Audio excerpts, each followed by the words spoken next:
प्रिय साथियों, new India Navbharat निर्माण के इस ऑनलाइन प्लेटफॉर्म पर आप सभी का हार्दिक स्वागत है। प्रिय साथियों, आज हम पेपर थर्ड का जो पार्ट थर्ड है और उसका यूनिट है ए, खेल एवं योगा, उससे संबंधित हम बात करेंगे।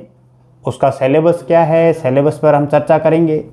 पिछले वर्षों के जो पेपर आए हैं उस पर हम चर्चा करेंगे और चर्चा करने के बाद में हम ये देखेंगे कि पेपर में कौन कौन से टॉपिक जो बार बार रिपीटेशन हो रहा है। अभी तक 2 पेपर हुए हैं तो उसमें भी हम देख रहे हैं कि कौन सा रिपीट हुआ है या फिर हमें जब पढ़ रहे हैं तो क्या क्या पढ़ना है। तो सबसे पहले हम एक बार सिलेबस देखते हैं, उसके बाद में पिछले वर्ष के जो पेपर आए हैं उस पर डिस्कस करते हैं। तो सबसे पहले मैं बात करूँगा, जैसा मैंने पहले बता दिया आपको कि ये जो पेपर थर्ड है, पार्ट थर्ड और यूनिट है ए, खेल एवं योगा, उस पर हम कहाँ बात करने वाले हैं। एक तो हम अकॉर्डिंग टू आरपीएससी जो सिलेबस है हमारा, उस पर हम बात करेंगे। उसके बाद में हम सिलेबस को डिकोड करेंगे। डिकोड करने का मतलब है कि हम एक एक जो सिलेबस में भी जैसे है तो उसमें भी एक एक बिंदु पर बात करेंगे कि इसमें क्या है, कैसे पढ़ना है, कहाँ तक आपको पढ़ना है, उस पर बात करेंगे। पुराने वर्षों के जो पेपर है उसका विश्लेषण करेंगे। विश्लेषण करने का तात्पर्य ये है कि हम ये देखेंगे कि किस टॉपिक से कितने प्रश्न आ रहे हैं, या फिर आरपीएससी का अभी 2 साल का जो 2 बार जो पेपर हुआ है उसमें ट्रेंड क्या रहा है। अभी 2018 और 2021 के 2 पेपर हुए हैं। आपको पता होगा कि खेल एवं योग का जो चैप्टर है, जो यूनिट है, ये 2018 में जोड़ा गया था और 2018 में तो ये और 2021 में ये था ही था। थोड़ा इन्होंने 2018 के बाद में 21 में भी संशोधन किया, उस पर भी हम बात करेंगे। और उसके बाद में हम बात करेंगे कि अधिकतम अंक इसमें कैसे प्राप्त कर सकते हैं। मैं आपको जैसे पेपर डिस्कशन करूंगा तो पेपर डिस्कशन करने के बाद में हम उस पर भी बात करेंगे कि अधिकतम अंक कैसे लाए जा सकते हैं। साथ ही साथ मैं एक बात और ऐड करना चाहूँगा कि आपको यदि थर्ड पेपर में 100 प्लस मार्क्स हासिल करने हैं तो आपको ये जो छोटे यूनिट है ABC, खेल योगा है, विधि व्यवहार है, व्यवहार और विधि है, इसको आप अच्छे से करें। सिलेबस अकॉर्डिंग टू आरपीएससी हम 2018 और 2021 का जो सिलेबस है उसको थोड़ा सा देख लेते हैं। क्योंकि 2018 में मैं इसलिए इस पर डिस्कस करना चाहूँगा कि आरपीएससी ने 2018 का जो सिलेबस था उसको 2021 में थोड़ा सा चेंज किया। तो चेंज क्या क्या किया है वो हम इसलिए देख रहे हैं कि भाई पहले जो आगे हम जब पेपर डिस्कशन करेंगे तो उसमें कंपैरिजन करना थोड़ा ठीक रहेगा कि 2018 में कौन सा टॉपिक नहीं था, 21 में जुड़ा, और नया जुड़ते ही यदि कोई प्रश्न आता है इसका मतलब ये हुआ कि आरपीएससी का ये ट्रेंड है कि जब कोई नया टॉपिक जुड़ता है तो उसको उस समय दिया जाता है। 2018 का जो पहला टॉपिक था, टॉपिक भारत में खेलों की नीतियां, लेकिन 2021 में इन्होंने पूरा वेल डिफाइन ऐसे कर दिया, भारत एवं राजस्थान राज्य की खेल नीति। तो इसमें हम बात करेंगे कि जो टॉपिक है, कितने टॉपिक है, 1 2 3 4 5 6 और 7 टॉपिक है। 7 टॉपिक का हम बिल्कुल ही टॉपिक वाइज आगे हम जैसे अभी डिकोड करूंगा सिलेबस को तो उसमें और अच्छे से समझ में आ जाएगा कि हम कैसे पढ़ने वाले हैं। तो 2018 और 21 में ये फर्क रहा। और दूसरा रहा कि भारत में राजस्थान राज्य क्रीड़ा परिषद 2018 में था, लेकिन 2021 में इन्होंने ये किया कि भारतीय खेल प्राधिकरण एवं राजस्थान राज्य क्रीड़ा परिषद का इन्होंने उल्लेख कर दिया। तो इसमें एक बात जो मुझे देखने को मैं देख पा रहा हूं वो ये है कि भारतीय खेल प्राधिकरण हम पहले पढ़ते थे, जब खेल को पढ़ते हैं या फिर भारत की खेल नीतियां पढ़ते हैं तो उसमें भारतीय खेल प्राधिकरण पढ़ते ही थे, लेकिन अब की बार वेल डिफाइन कर दिया इन्होंने। तो मुझे लगता है कि ये एक अच्छा हो सकता है, आगे प्रश्न बनने की पूरी संभावना रहेगी इसमें। दूसरी बात हम आगे करें तो इसमें हम देखेंगे कि और कौन कौन से परिवर्तन हुए। तो तीसरा टॉपिक जो है राष्ट्रीय एवं राजस्थान राज्य के खेल पुरस्कार, राष्ट्रीय एवं राजस्थान राज्य के खेल पुरस्कार, इसमें बिल्कुल वेल डिफाइन लिख दिया इन्होंने। लेकिन पिछली बार 2018 में राष्ट्रीय खेल पुरस्कार लिखे हुए थे और कुछ पुरस्कारों के नाम लिखे हुए थे। तो पुरस्कारों के जब नाम लिखे हुए तो हमें इस बात को देखना है कि पुरस्कारों के जब नाम ही लिखे हुए हैं लेकिन अभी बार नाम लिखे हुए नहीं है, तो इसमें हम ये पुरस्कार तो पढ़ेंगे, साथ में कोई और छोटे मोटे पुरस्कार है उनको भी हम इसको देखेंगे। उसके बाद में योग में कोई परिवर्तन नहीं किया गया। भारत के श्रेष्ठ खिलाड़ी, तो भारत के श्रेष्ठ खिलाड़ी या भारत के प्रमुख विख्यात खेल व्यक्तित्व एक ही बात है। खेलों में प्राथमिक उपचार खेलों में प्राथमिक उपचार जो 2018 में टॉपिक जुड़ा हुआ था, लेकिन पुनर्वास नामक एक टॉपिक नया जोड़ा गया, तो हमें ये भी देखना पड़ेगा। 7वां टॉपिक है वो है भारतीय खिलाड़ियों की ओलंपिक में भागीदारी एवं पैरा ओलंपिक खेल। ओलंपिक और पैरा ओलंपिक खेलों का हमें 2018 में था, लेकिन 21 में ओलंपिक के साथ पैरा ओलंपिक और ओलंपिक के साथ में एशियन और कॉमनवेल्थ गेम भी जोड़े गए हैं। तो मोटा मोटा मेरा कहने का मतलब ये है कि 2021 में सिलेबस आपको क्या क्या है, या फिर अभी जैसे अभी 2022 की वैकेंसी आएगी, तो मुझे लगता है कि मुझे नहीं लगता कि और कोई सिलेबस चेंज होगा, लेकिन आरपीसी का थोड़ा एक ट्रेंड रहा है कि कुछ न कुछ चेंज करते हैं, लेकिन जो है उसमें ज़्यादा चेंज नहीं किया जाता है, यदि जोड़ा ही जाता है कम नहीं किया जाता है। तो आपको ये तो पढ़ना ही है। हम आगे बढ़ते हैं। आगे बढ़ने मैंने जैसा पहले बताया था, थोड़ा एक बात इसमें और ऐड करना चाहूँगा, वो ये कि आप सभी साथी अपना सिलेबस दोनों भाषा में लेके आएँ, हिंदी और इंग्लिश में और हिंदी में दोनों ही भाषा में लाने, और उसको मिलाना भी है कि इसमें इंग्लिश में इसको क्या कहते हैं, हिंदी में इसको क्या कहते हैं। कई बार ऐसी प्रश्न जैसे आता है, मैं एक आगे एक प्रश्न पर डिस्कस करूंगा, वो इंग्लिश में ज़रूर समझ में आ जाता है, लेकिन जब हिंदी उसकी की जाती है तो इतना अच्छे से समझ में नहीं आता। तो आप इंग्लिश में भी सिलेबस ज़रूर पढ़ें, और जो आपका मटेरियल जब आप पढ़ रहे होते हैं तो उसमें यदि आपको लगता है कि इसकी इंग्लिश मुझे आनी चाहिए तो आप इंग्लिश ज़रूर देखें। तो आगे हम इंग्लिश में भी थोड़ा सिलेबस देख लेते हैं।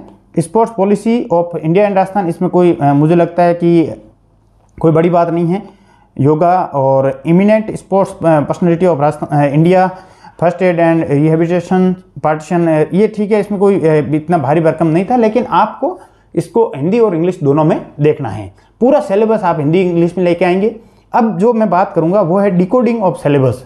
डिकोडिंग ऑफ सिलेबस कराने जो बताने का मतलब है, आप इसको ऐसे समझें कि अब आपको बिल्कुल ही सिलेबस के पॉइंट टू पॉइंट बिल्कुल आपको रटना है, समझना है।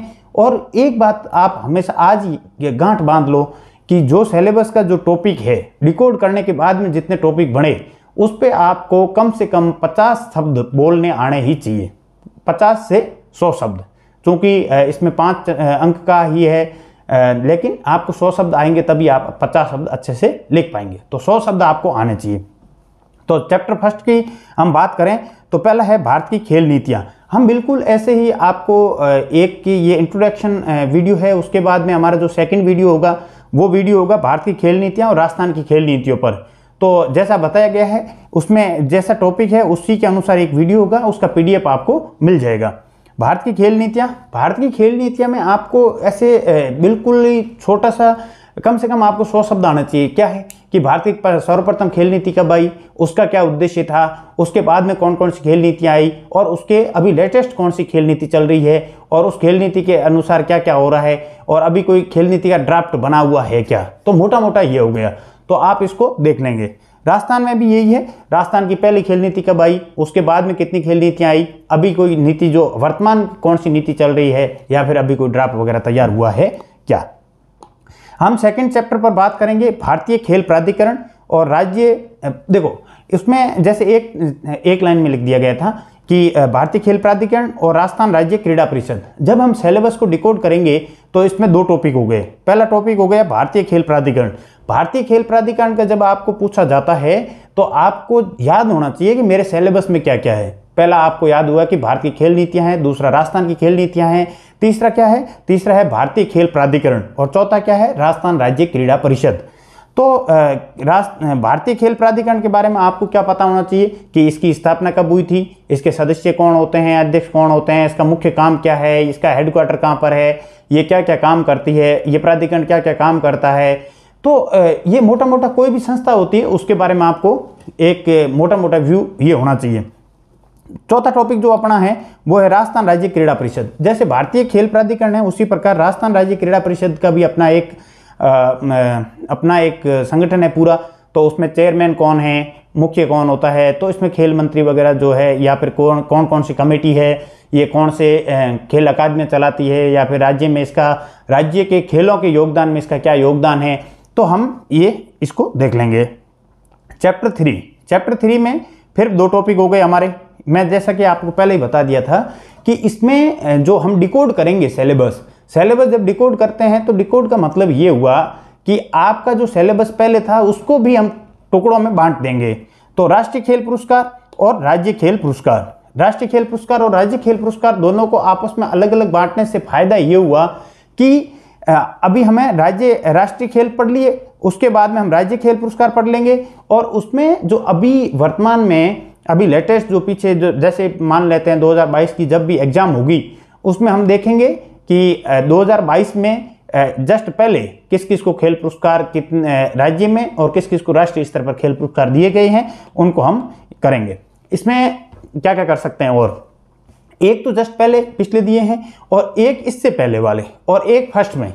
जैसे राजस्थान के प्रथम अर्जुन अवार्डी कौन थे, राजस्थान के प्रथम महाराणा प्रताप पुरस्कार किसने जीता था, राजस्थान के वर्तमान में किसने जीता था। तो एक तो पहला, एक लास्ट, एक ओलंपिक वगैरह में जो जीते हैं वो ओलंपिक और पैरा ओलंपिक वगैरह का जो है चैप्टर है वो बाद में आता है। लेकिन जो राष्ट्र स्तर पर खेल जैसे राजीव ध्यानचंद खेल पुरस्कार है, अर्जुन अवार्ड है, और राज्य स्तर पर जो गुरु वशिष्ठ अवार्ड है, इसको हम देखेंगे। ठीक है, ये चैप्टर हो गया 3। चैप्टर नंबर 4, योग का जीवन में उपयोग, योग सकारात्मक जीवन पद्धति। तो योग का पूरा चैप्टर है। तो योग में हम जब इस चैप्टर को करेंगे तो उसमें थोड़ा हम बांट देंगे कि योग की परिभाषा क्या है, योग की परिभाषा किस किस के अनुसार परिभाषाएं दी गई है। उसके बाद में हम देखेंगे कि योग का जीवन में उपयोग क्या है, कितने प्रकार के योग होते हैं, सूर्य नमस्कार क्या होता है, और योग के विश्व योग दिवस कब मनाया जाता है। मुझे लगता है कि विश्व योग दिवस का प्रश्न अभी तक नहीं आया है, लेकिन मुझे जहाँ तक है उम्मीद है अब की बार आने की संभावना है। तो आप इसको अच्छे से करें, इस पे हम बहुत अच्छे से बात करेंगे, और जो टॉपिक में जितने क्वेश्चन बन सकते हैं उस क्वेश्चन पर भी बात करेंगे। चैप्टर नंबर 5, भारत के विख्यात खेल व्यक्तित्व। ये टॉपिक थोड़ा बड़ा है और इसका कोई क्या कहते हैं सीमा नहीं है, हम कहाँ तक जा सकते हैं, लेकिन हम पूरी कोशिश करेंगे कि भारत के जो प्रमुख खेल हैं, उस प्रमुख खिलाड़ी हैं, उनको हम बिल्कुल कवर करने की कोशिश करेंगे, और उनकी जो उपलब्धियां हैं उसको हम आपके सामने जो आपको नोट्स देंगे उसमें हम लिख के दे देंगे। इसमें यह है कि भारत के जो विख्यात खेल व्यक्तित्व है, इसमें हम देखेंगे कि अभी वर्तमान में कौन कौन से खेल जो खिलाड़ी है वो अच्छा काम कर रहे हैं या फिर अपने मैदान खेल के क्षेत्र में बहुत बढ़िया काम कर रहे हैं। तो उनको थोड़ा अच्छे से करेंगे ताकि हो सकता है उसी में से आ जाए। मुझे लगता है कि 2 नंबर का प्रश्न यदि आता है तो आपको ये लगना है कि ये जो व्यक्तित्व है किस खेल से संबंधित है, इन्होंने क्या क्या इनकी उपलब्धियां रही है, इनका यदि कोई पुरस्कार दिया गया है, पद्मश्री, पद्म भूषण, पद्म विभूषण दिया गया है तो उसका उल्लेख कर दें तो आपको 2 नंबर। और थोड़ा ये कि आपको ये भी पता हो कि ये किस राज्य के रहने वाले हैं तो बेस्ट रहेगा। उसके बाद में है प्राथमिक उपचार और पुनर्वास। देखो चैप्टर नंबर 6 में भी हम 1 और 2 टॉपिक में देखेंगे कि प्राथमिक उपचार पहले जोड़ा हुआ था और दूसरा टॉपिक जोड़ा है पुनर्वास। तो इसको हम ऐसे देख सकते हैं कि कोई भी खिलाड़ी जब खेलते हुए चोटिल हो जाता है तो चोटिल होने पर उसके लिए प्राथमिक उपचार क्या क्या किया जा सकता है, और प्राथमिक उपचार करने के बाद में उसको पुनर्वास मतलब क्या हुआ कि भाई वो खेलने लायक कैसे होगा, उस संबंध में हम बात करेंगे। तो इसके भी चैप्टर नंबर 6 के भी 2 टॉपिक हो गए, प्राथमिक उपचार के साथ में पुनर्वास। उसके बाद में जो चैप्टर नंबर 7 है और सबसे लास्ट चैप्टर है भारत के खिलाड़ियों का योगदान। भारत के खिलाड़ियों का योगदान से मतलब ये हुआ कि इसमें राजस्थान अपने आप में इंक्लूड है, शामिल है, समझा जाएगी। इसमें भारत का जब आएगा तो राजस्थान अपने आप में आ जाता है। तो इसमें ओलंपिक में, पैरा ओलंपिक में, एशियन खेल में और कॉमनवेल्थ खेल में जो खिलाड़ी अपने जो अच्छा कर रहे हैं, अच्छा प्रदर्शन कर रहे हैं, उनके बारे में बात करेंगे। लेकिन इससे पहले हम ये बात और करेंगे कि एशियन गेम्स की शुरुआत कब हुई, कॉमनवेल्थ गेम की शुरुआत कब हुई, भारत में कौन कौन से गेम हुए हैं, ओलंपिक की शुरुआत कब हुई, भारत ने पहला पदक कब जीता था, भारत ने अभी जो ओलंपिक जस्ट खत्म हुए हैं उसमें कितने पदक जीते हैं, कौन कौन से पदक जीते हैं। तो इसमें हम बात करेंगे तो एक चैप्टर मतलब अच्छे से क्लियर हो जाएं, और ज़्यादा बड़ा वीडियो ना बना के हम आपको पूरा विश्वास दिलाते हैं कि हम अभी जो भी चैप्टर आपके लिए बना रहे हैं, जो भी मैटर आपके लिए ला रहे हैं, वो कम से कम 5-7 किताबें देख के उसका एक सारांश के रूप में आपको दे रहे हैं। तो आपको और कहीं जाने की, भटकने की इधर उधर जरूरत नहीं है। आप हमारे पर विश्वास करें, हम बहुत अच्छी मेहनत करके जो मैटर तैयार कर रहे हैं।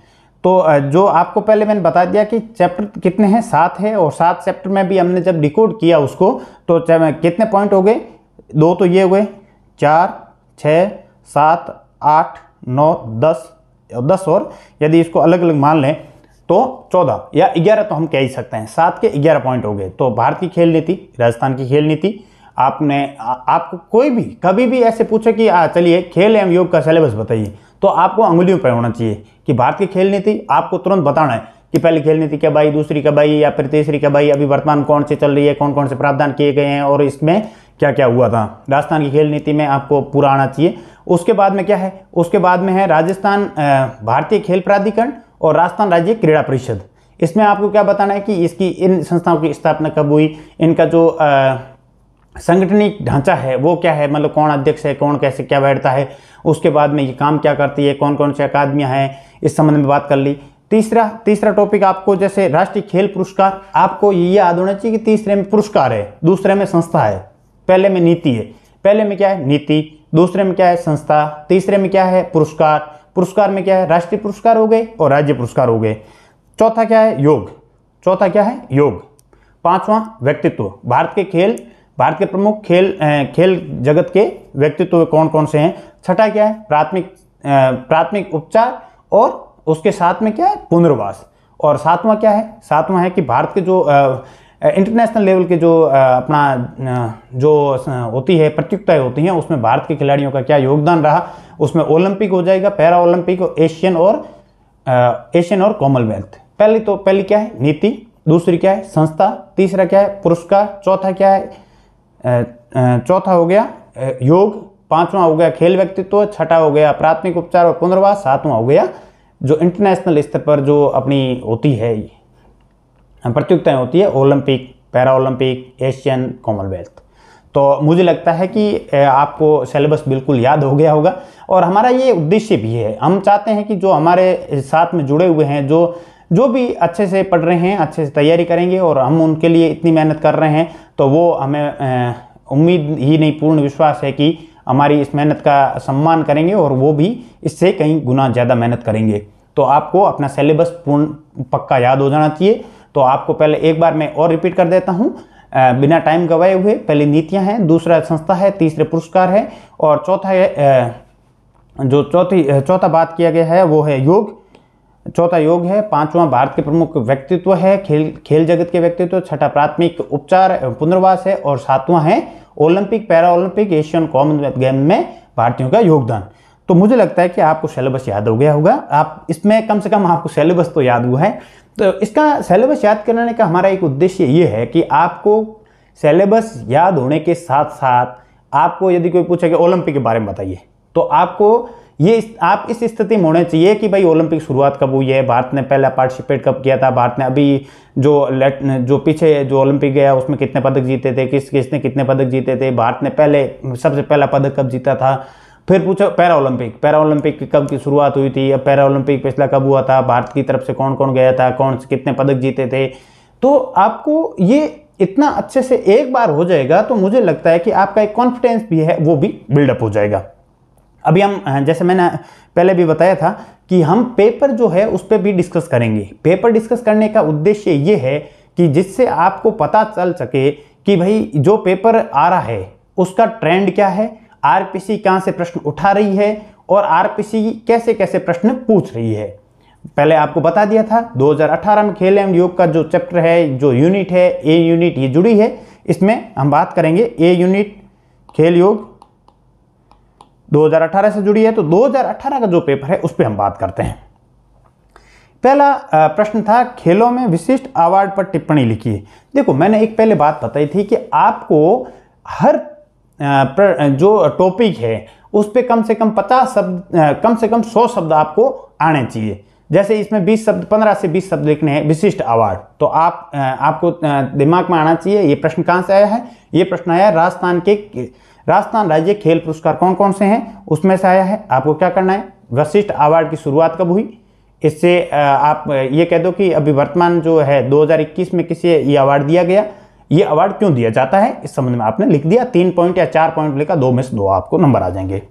उसके बाद में हम बात करेंगे राजस्थान राज्य क्रीड़ा परिषद के सदस्यों का पदानुक्रम बताइए। मैंने पहले बताया था कि कोई भी संस्था होती है, जो संस्था होगी, संस्था है इसका मतलब क्या है कि उसकी स्थापना हुई है, उसकी स्थापना हुई है मतलब आगे क्या है, उसको संस्था को चलाने के लिए कोई उसका सांगठनिक ढांचा होगा, है ना, स्ट्रक्चर होगा। भाई चला कौन रहा है, उसको चला रहा है, चला कौन रहा है। उसके बाद में ये क्या पूछ रहे हैं, क्रीड़ा परिषद के सदस्यों का पदानुक्रम, मतलब चलाने वाली जो बॉडी है उसमें कोई अध्यक्ष होगा, उसके बाद में कोई सदस्य होगा। तो इन्होंने ये पूछा कि भाई सदस्यों में भी कितने सदस्य हैं और उनका पदानुक्रम क्या क्या है।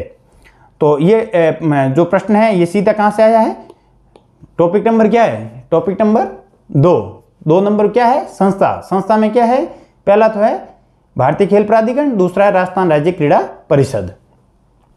तो आगे जो टॉपिक है वो है अपूर्वी चंदेला की उपलब्धियां लिखिए। अपूर्वी चंदेला भारत के खेल व्यक्तित्व, प्रमुख खेल व्यक्तित्व। मैं पहले ही बता चुका हूं कि जब भारत की बात आएगी तो राजस्थान अपने आप आ जाएगा। हम राजस्थान को बहुत बेहतरीन करेंगे।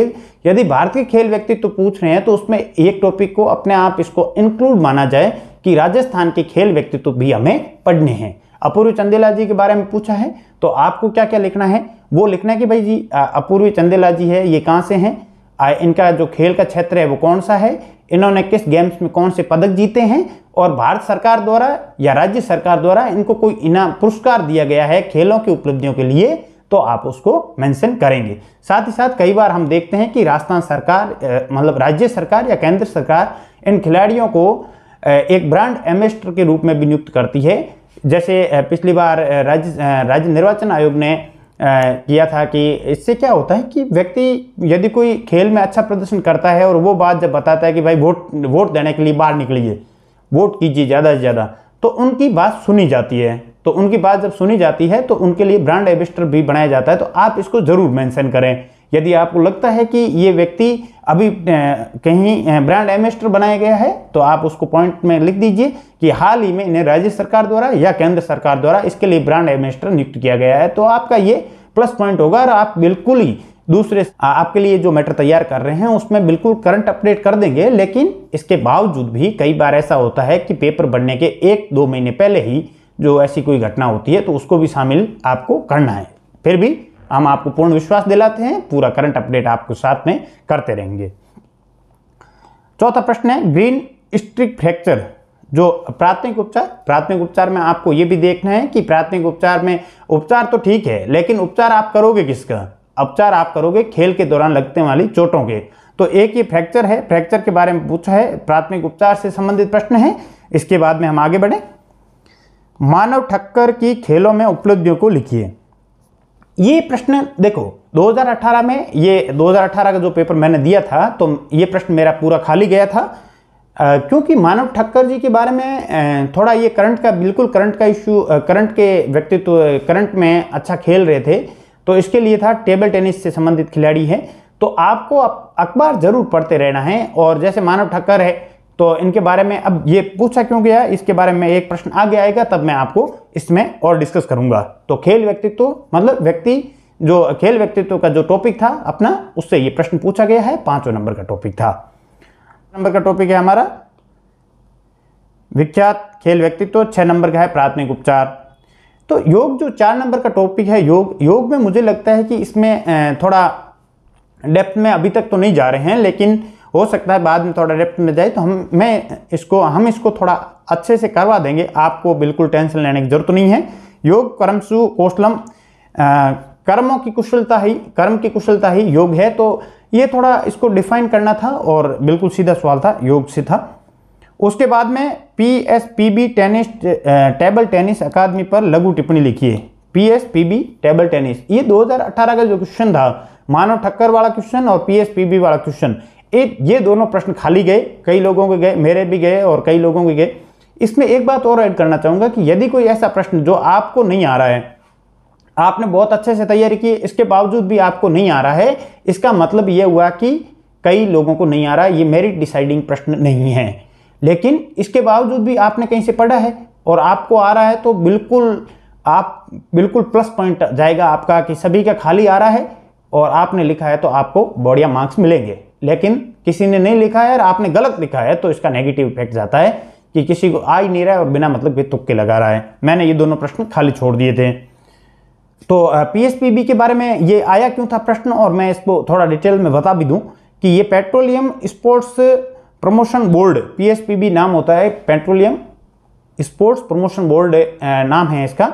टेबल टेनिस अकादमी है, ये टीटी अकेडमी है, ये अजमेर में स्थित है। अजमेर में स्थित है। तो मानव ठक्कर और पीएसपीबी टेबल टेनिस क्वेश्चन, मतलब 7 नंबर के क्वेश्चन बिल्कुल ही ऐसे आ गए। ये दोनों ही टेबल टेनिस, मानव ठक्कर जी है ये टेबल टेनिस से संबंधित है, और टेबल टेनिस अकेडमी है ये अजमेर में स्थित है। अजमेर में स्थित होने के कारण ये इंपॉर्टेंट हो गया, क्योंकि इस जो टेबल टेनिस अकादमी है ये 12 तेल कंपनी व गैस उत्पादक कंपनियों द्वारा 20 स्पोर्ट्स और एक टेबल टेनिस अकेडमी संचालित की जा रही है। तो ये अति महत्वपूर्ण प्रश्न हो गया। और उस समय 2018 का जब पेपर हुआ था उसके 5 या 6 महीने पहले, 4 या 5 महीने पहले अजमेर में ये पीएसपीबी टेबल टेनिस अकेडमी में एक प्रतियोगिता का आयोजन किया गया था। ये राष्ट्रीय स्तर की प्रतियोगिता थी, इसलिए बहुत वेरी इंपॉर्टेंट हो गया था। तो मुझे लगता है कि खेल के क्षेत्र में आपको ये जरूर देखना है कि करंट में क्या चल रहा है। हम आपके साथ में हैं। अब मैं एक वीडियो इसका करंट का जो करंट अपडेट का वीडियो भी डाल दूंगा। एक बार आप इसको अच्छे से कर लो, उसके बाद में करंट अपडेट का जो होगा उसको भी हम वीडियो में डाल देंगे। अभी आप इसके लिए निश्चिंतित रहें। आप अपने जो हम टारगेट दे रहे हैं उसको आप अपना अचीव कर लेंगे बिल्कुल अच्छे से। अभी यदि मैं 2018 का जो पेपर है उस पेपर का जब हम निष्कर्ष पर यदि पहुंचे या फिर सार कहें, उसका सारांश क्या है, तो सारांश ये है कि राजस्थान से संबंधित प्रश्न 11 नंबर के प्रश्न है वो राजस्थान से संबंधित आए। पहला प्रश्न जो था पहला, दूसरा, तीसरा और 7वां प्रश्न जो राजस्थान से संबंधित प्रश्न थे। तो आपको राजस्थान तो बिल्कुल ही अच्छे से करना ही है। मेरा मानना है कि लगभग 10-10 का रेशियो रहता है राजस्थान और भारत का, या फिर राजस्थान और अन्य का। भारत का इसमें नहीं कह पाएंगे क्यों, योग का जो प्रश्न है उसको ऐसे, तो राजस्थान का 10 का जो 50% का रेशियो तो रहेगा ही रहेगा। करंट में कोई खिलाड़ी अच्छा प्रदर्शन करके चर्चा में है तो उससे संबंधित प्रश्न पूछा जा सकता है, पूछा जा सकता नहीं, 100% पूछा जाएगा। तो इसको आप अच्छे से करें। साथ में करंट में कोई प्रसिद्ध अकादमी में खेल प्रतियोगिता का आयोजन किया गया है तो उसका ध्यान रखना है। देखो करंट में कोई व्यक्ति अच्छा खेल खेल रहा है, या करंट में कोई ऐसी अकादमी जो राष्ट्रीय स्तर की अकादमी है। ये मैं पहले ही बता चुका हूं कि पीएसपीबी है जो उसमें कितनी 12 तेल एवं गैस उत्पादक कंपनियां हैं उसके द्वारा स्थापित कंपनी है। पेट्रोलियम स्पोर्ट्स प्रमोशन बोर्ड एक बना हुआ है, उसकी एक ये टीटी अकेडमी है। तो राष्ट्रीय स्तर का ये एक अकेडमी है जो यहाँ से टीटी अकेडमी, जो पीएसपीबी टीटी अकेडमी है, यहाँ से बहुत ही प्रसिद्ध खिलाड़ी, आप यदि गूगल पे एक बार देखेंगे पीएसपीबी टीटी अकेडमी देखेंगे तो उसमें आप प्रोफाइल में जाके देखेंगे 1994 में स्थापना की गई थी इसकी, और इसके बाद में कई राष्ट्रीय अंतर्राष्ट्रीय स्तर के खिलाड़ी, टेबल टेनिस के खिलाड़ी यहाँ से निकले हैं। हम बात करेंगे 2021 की। 2021 का जो पेपर है, पेपर डिस्कशन हम करेंगे और उसके बाद में हम थोड़ा सा कंपेरिजन करेंगे 2018 और 21 के बीच में। 2018 और 21 के बीच में कंपेरिजन करते हैं तो उसके बाद में हम क्या देख पाएंगे कि इसमें क्या क्या बात है जो हमें सीखनी है। 2021 में पहला प्रश्न था कि राजस्थान में खेलों में उत्कृष्टता के लिए वार्षिक रूप से दिए जाने वाले पुरस्कार का नाम लिखते हुए उसकी चयन समिति का पदानुक्रम लिखिए। देखो मैंने एक पहले ही बात बताई थी कि आपको कोई भी प्रश्न है या फिर कोई भी टॉपिक है उसमें 100 शब्द, आपको 100 शब्द कम से कम आपको उस पर बोलना आना ही चाहिए। इतनी कमांड तो आपकी होनी ही चाहिए ताकि आप 100 शब्द उस पर बोल सकें। तो आपको क्या पूछा है कि वार्षिक रूप दिए जाने वाले पुरस्कारों के नाम लिखने हैं खेलों की उत्कृष्टता के लिए, और उसकी चयन समिति क्या है। भाई देखो पुरस्कार मान लो गुरु विशिष्ट पुरस्कार है, महाराणा प्रताप पुरस्कार है, तो महाराणा प्रताप पुरस्कार है तो इसमें कोई एक कमेटी तो बैठती होगी, कमेटी में कोई व्यक्ति होगा, अध्यक्ष होगा, उसके सदस्य होंगे, और उसके बाद में ये डिसाइड करेंगे ना हम कि पुरस्कार किसको देना है। तो आपको यदि पुरस्कार नाम याद है कि वार्षिक रूप से कौन कौन से पुरस्कार दिए जाते हैं तो आपको 1 नंबर मिल जाएगा, और आपकी चयन समितियां आपको याद है तो 2 में से 2 नंबर मिल जाएंगे।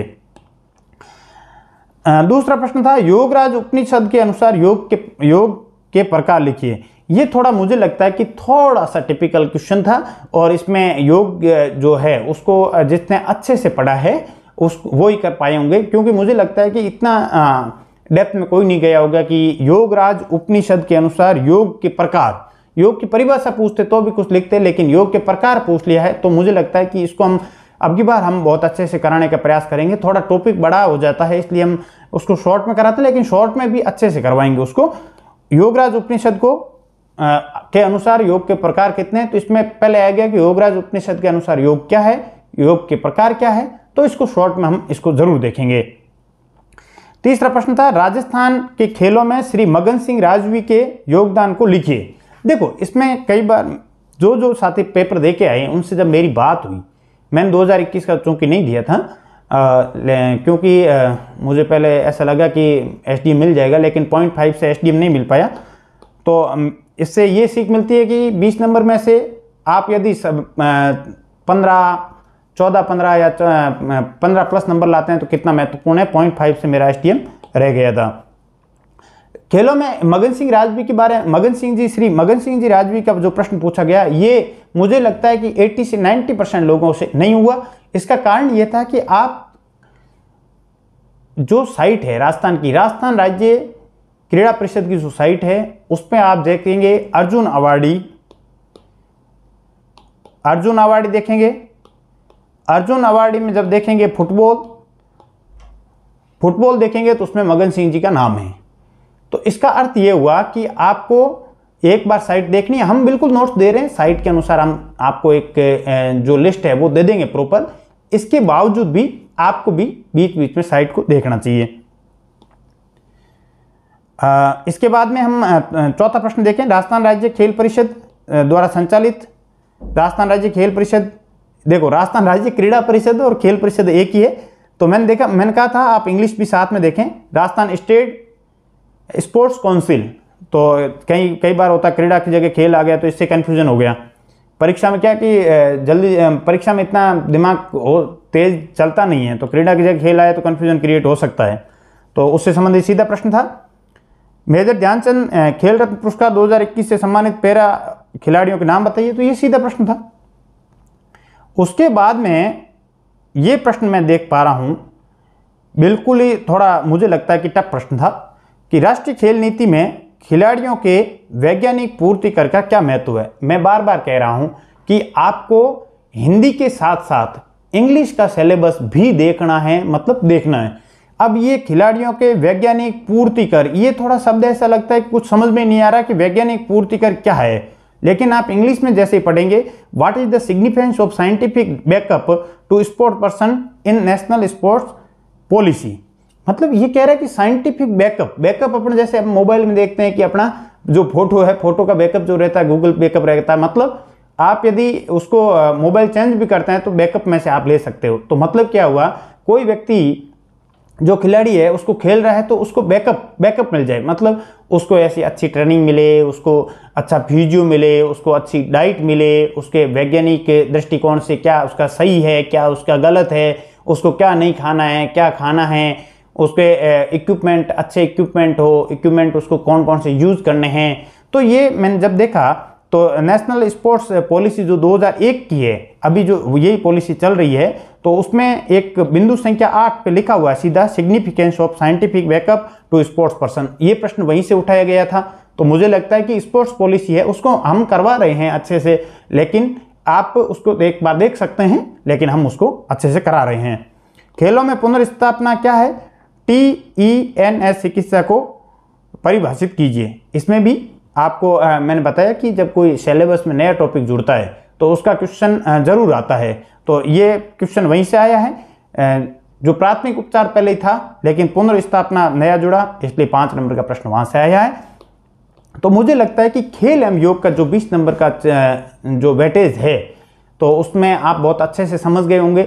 मैंने आपको एक बार सिलेबस के बारे में, सिलेबस डिकोड करके साथ ही साथ जो प्रश्न पेपर आया है, जो पेपर आ रहा है, दोनों पेपर वहाँ पर हमने डिस्कस कर लिए। और मोटी मोटी बात यह है कि यदि कोई नया जुड़ रहा है तो उसमें आ रहा है।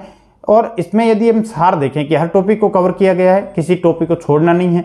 कोई भी टॉपिक नया ऐड होता है तो उस टॉपिक से प्रश्न आने की संभावना ज़्यादा होती है। मुझे लगता है कि मेरे द्वारा जो भी बात बताई गई है उसमें आप अच्छे से समझ पाए होंगे। इसके बावजूद भी आपको कोई कन्फ्यूज़न हो तो हमारी टीम से आप संपर्क कर सकते हैं। मुझे टीम इस बारे में बता देगी, मैं अगले वीडियो में उस संबंध में बात कर लूँगा। Thank you so much. जय हिंद।